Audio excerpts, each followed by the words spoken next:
예루살렘 성전 관리 세력인 제사장과 사두개인들이 사도들을 잡아서 가두었습니다. 그 이유는 예수님 안에 죽은 자의 부활이 있다 라고 가르치는 것을 싫어했기 때문입니다. 사두개파는 부활과 내세, 천국과 지옥을 부정하는 교리를 가졌습니다. 부활도 없고 영생도 없어서 인생은 이생뿐이다.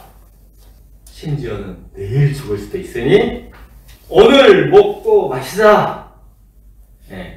이런 현세적, 쾌락적, 이단 사이비적 교리를 가진 사람들이 사두개파입니다. 그러므로 사두개인들이 예수 안에 죽은 자의 부활이 있다 가르치는 사도들을 싫어합니다. 싫어하는 데서 그치지 않고 자기들이 가진 권력을 동원하여 불법 체포하고 감금합니다. 그러나 이런 와중에서도 예수 안에 죽은 자의 부활이 있다! 이 사도들의 가르침을 들은 자 중에 믿는 자가 남자의 수만 5,000명이나 되었습니다. 여자와 아이들까지 합하면 2만 명 정도 될 것입니다. 자, 남자만 5,000명이라는 숫자는 우리가 익숙합니다. 복음서에서 오병이어의 기적을 경험한 사람들의 숫자가 남자만 5,000명입니다. 어린아이와 함께 식사밖에 안 되는 오병이어로 남자만 5,000명이 배부르게 먹었던 이 사건, 예수님의 기적을 보고 사람들은 반박할 수 없고 부정할 수 없고 거부할 수 없는 예수님의 신성을 경험했습니다. 이 현장에서 경험한 사람만 2만 명이 넘어서 이것은 꾸며낸 이야기라고 할 수도 없습니다. 마치 그러한 오병이어 기적과 같은 사건이 이 사도들을 통해 벌어진 것입니다. 태어날 때부터 걷지 못하던 자가 40여 세가 되도록 성전 미문에 앉아 구걸을 하였습니다. 그런데 예수 그리스도의 이름으로 일어나 걷고 뛰고 성전 안으로 들어가 하나님을 찬양하게 되었습니다. 보잘것없는 오병이어 같은 제자들이 이 사건으로 5,000명을 살리는 기적이 벌어진 것입니다. 안나스는 전직 대제사장, 가야바는 현직 대제사장, 요한과 알렉산더는 유력한 차기 대제사장들입니다. 전현직 권력과 미래 권력이 총동원되어서 사도들을 재판하고 박해합니다. 너희가 무슨 권세와 누구의 이름으로 이 일을 행하였느냐? 이 질문은 사도들의 전도와 성전 미문 병고침 행위를 무면허 불법 행위로 몰아서 사도들을 범죄자로 만들겠다. 8절 9절을 보시면 이처럼 사도들의 행위를 악한 일이라고 말하는 그들에게 제자들은 병자에게 행한 착한 일이다 라고 변호합니다. 사도들은 예수님을 모퉁이의 머릿돌에 비유합니다. 모퉁이 돌은 그림을 보시면 건축물을 지탱해주는 크고 튼튼하여 비바람과 추위를 견뎌내는 돌입니다. 그래서 이제 이 모퉁이 돌을 잘 고르는 게 건축자들이 해야 될 중요한 일입니다. 그래서 당대 최고의 건축자들이 다양한 방법으로 그 모퉁이 돌을 시험을 하는 거예요. 때리고 부숴보고 물에도 담궈보고 다양한 방법으로 시험을 해서 정말 튼튼하고 강인하다 이렇게 생각됩니다. 그 모퉁이 돌을 삼습니다. 그래서 최고의 돌이라고 이제 여겨졌기 때문에 캡스톤, 칩스톤이라고도 합니다. 왜 제자들이 이런 모퉁이 돌의 비유를 한 것입니까? 성전 미문에 앉은 자는 모퉁이 돌이 부실하여 무너진 건축물이며 날 때부터 아예 세워보지도 못한 건축물, 아예 세워져 보지도 못한 인생입니다. 사도들이 이런 그에게 나사렛 예수 그리스도의 이름으로 일어나 걸으라 말하였습니다. 은과 금을 주지 않고 나사렛 예수 그리스도의 이름을 주었습니다. 이때 예수님께서 그 인생의 모퉁이 돌이 되어주셨고 그가 일어나 걷고 뛰고 찬양하게 되었습니다. 10절을 보시면 예수님은 사두개파 건축자들이 십자가에 못 박아 죽여버린 돌인데 하나님께서 죽은 자 가운데서 살리심으로 부활 생명의 모퉁이 돌이 되게 하셨다라고 말하고 있습니다. 예수 안에 죽은 자의 부활이 있다라고 가르치는 이유가 바로 여기 있습니다. 자, 예수님을 영접하면 예수님 안에 부활이 있기 때문에 부활 생명이 나에게로 들어오게 됩니다. 자, 설날 세뱃돈을 봉투 안에 넣어줍니다. 그래서 봉투를 받으면 뭐가 나에게 오죠? 세뱃돈이 옵니다. 자, 예수님을 받으면 뭐가 온다고요?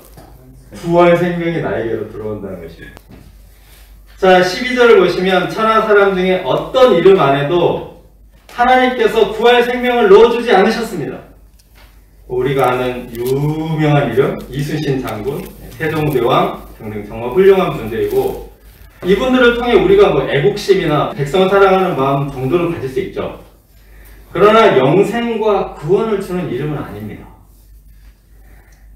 아이들은 유명한 연예인을 좋아하고 어른들은 유명한 정치인을 좋아하는데 그들을 통해서 구원을 얻지 못합니다.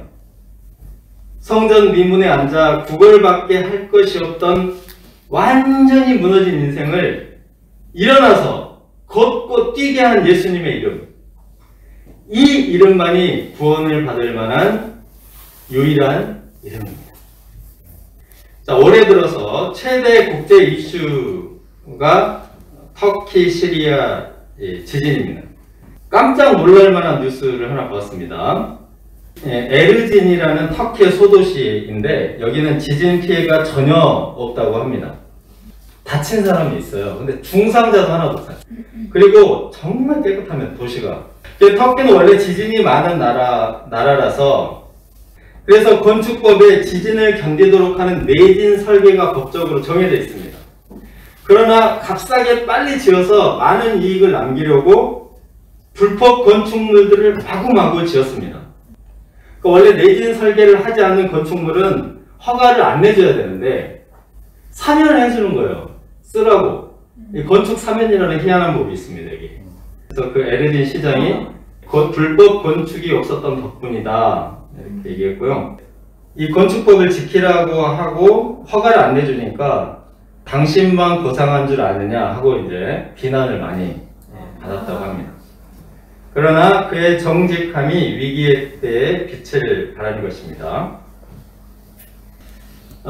예루살렘 성전은 매우 화려하고 아름답고 웅장한 건축물이었다고 전해집니다. 이것은 상상도입니다. 아주 웅장하고 굉장히 아름답습니다. 윌슨 아치라는 곳인데 다 무너져서 지금 없습니다. 근데 지금 가면은 뭐만 있죠? 천국의 병만 있어요.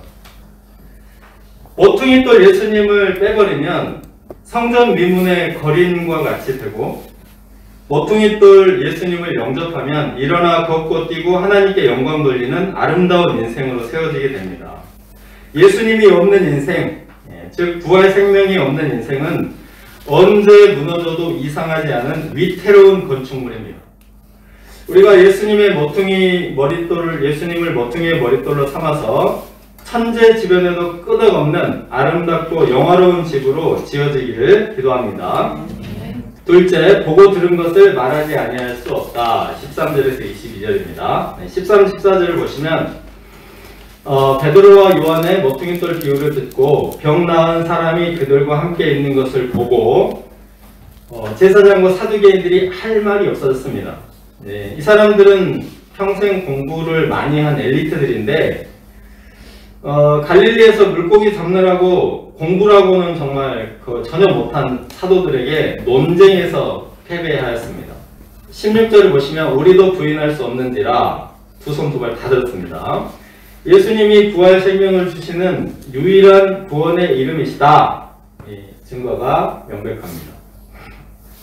그러나 그들은 예수님을 영접하기는커녕 더 강한 박해로 전도를 막으려고 합니다. 공식적인 전도 금지 명령에 베드로와 요한은 단호하게 답합니다. 하나님 앞에서 너희의 말을 듣는 것이 하나님의 말씀을 듣는 것보다 옳은가 판단하라. 우리는 보고 들은 것을 말하지 아니할 수 없다. 전도를 계속하겠다. 라고 말합니다. 자, 이 말에는 전도에 대한 두 가지 명백한 사실이 담겨 있습니다. 첫째는 전도는 하나님의 명령입니다. 사람들은 하나님의 말씀 전하는 것을 싫어합니다. 제사장들이 예수님 안에 죽은 자의 부활이 있다 라고 가르치는 것을 싫어하는 것처럼 사람들은 갖가지 이유로 싫어합니다. 복음을 더 많은 사람들에게 들려지게 하고 더 많이 퍼지게 하는 것, 이것이 하나님의 뜻입니다. 오직 성령이 너희에게 임하시면 너희가 권능을 받고 예루살렘과 온 유대와 사마리아와 땅 끝까지 이르러 내 증인이 되리라. 둘째, 전도는 보고 들은 것을 말하는 것입니다.